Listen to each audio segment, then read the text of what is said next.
Depuis sa fondation le 28 décembre 1885 jusqu'au moment de l'indépendance de l'Inde le 15 août 1947, le Congrès national indien a été l'organisation indienne le plus grand et le plus éminent du public, et le centre est la définition de l'influence du mouvement d'indépendance indien.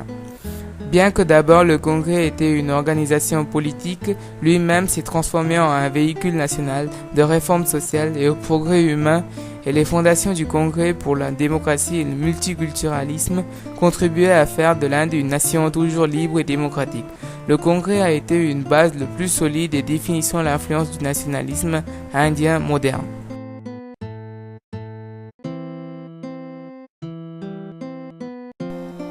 Fondé sur la suggestion de l'anglais Alan Octavian Hume, le Congrès a été créé pour former un programme électoral pour le dialogue civique et politique des Indiens instruits avec le Raj britannique. Après la première guerre d'indépendance de l'Inde et le transfert de l'Inde à la Compagnie des Indes orientales de l'Empire britannique, le but du Raj était de soutenir et justifier sa gouvernance de l'Inde avec l'aide des Indiens instruits qui devraient être familiers et amicaux à la culture britannique et de la pensée politique. Ironiquement, quelques-unes des raisons pour lesquelles le Congrès a grandi et a survécu à l'ère de l'hégémonie britannique incontestée étaient sous le patronage des autorités britanniques, les Anglo-Indiens et une classe indienne éduquée.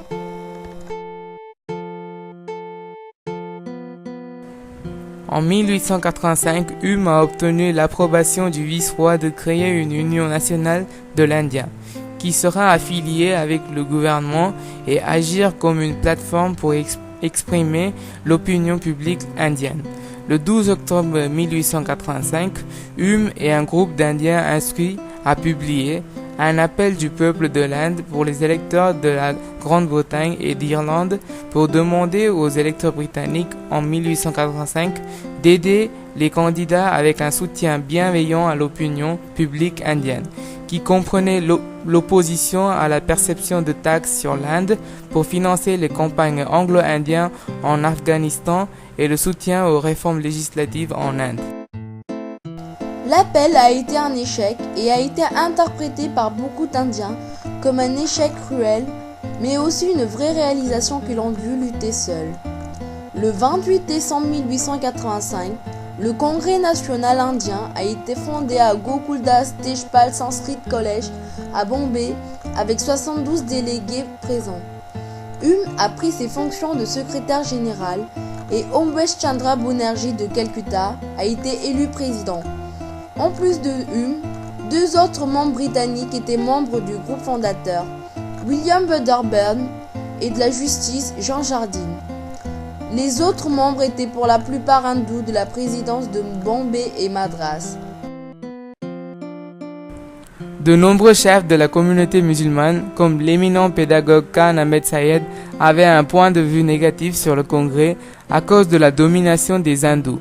La communauté orthodoxe hindoue et les chefs religieux étaient également opposés car le Congrès soutenait l'invasion culturelle occidentale. Le peuple indien n'était pas informé ou concerné de son existence dans l'ensemble. Le Congrès n'a jamais tenté d'aborder les questions de la pauvreté, le manque de soins de santé, de l'oppression sociale et de la négligence partielle des préoccupations de la population par les autorités britanniques. La perception des organisations comme le Congrès était celui d'un élitiste éduqué et l'institution des personnes aisées. Lokmanya Tilak a été le premier à embrasser Swaraj comme l'objectif national.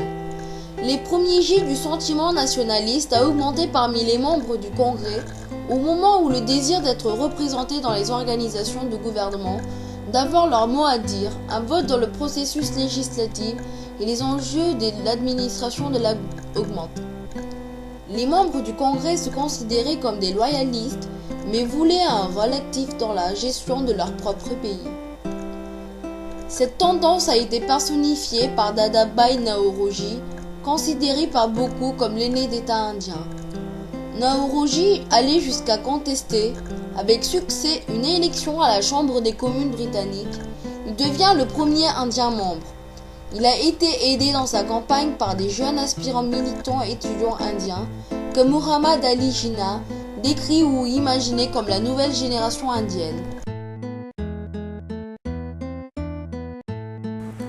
Bal Gangadhar Tilak, nationaliste indien, a été le premier à embrasser Swaraj comme le destin de la nation.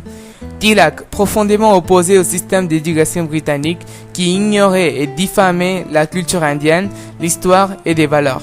Il en voulait à la négation de la liberté d'expression pour les nationalistes et l'absence de toute voix ou le rôle des Indiens ordinaires dans les affaires de leur nation. Pour ces raisons, il estime Swaraj comme la solution naturelle et unique. En 1906, le Congrès a été divisé en deux.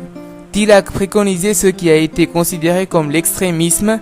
Il voulait un assaut direct par le peuple sur le Raj britannique et l'abandon de toute chose britannique.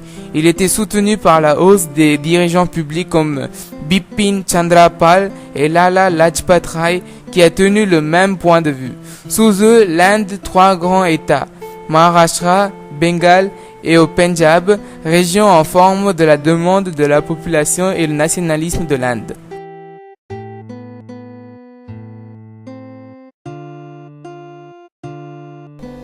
Les modérés dirigés par Gopal Krishna Gokhale, Pirojsha Mehta et Dadabhai Naoroji tiennent ferme aux appels pour les négociations et le dialogue politique.